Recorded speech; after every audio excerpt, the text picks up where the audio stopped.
ni aning nilo pangaramasuan lohorop losotola laliswane engkim arui lungay tui phon karamo lalu sugan sangeyang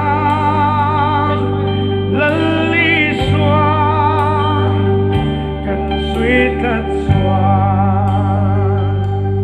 kan sitong kau hartakayan harsat na topala lalpanen swa fandam at sanjit hallelujah amite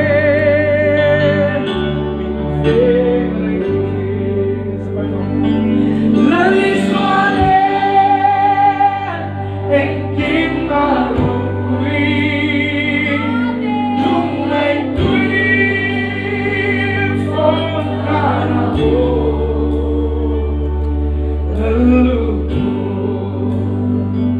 sugan sangeyang laliswa kan suitat swa kan tore na kan sokunin kan singko kan beluni aning nilo ang aramaswan lohorop losotola laliswane engkim marukui hallelujah lungay tui phon karamo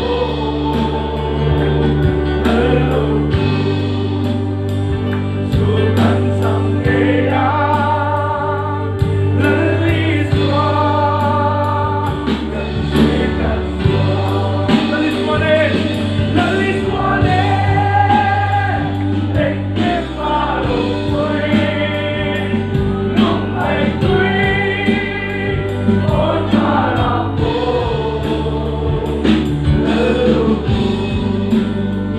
sugan sangeyang laliswa kan suitat swa hallelujah pamimisiya pasiyan ka naman ito Lord ganito naganzongin hallelujah gansing ko kan bel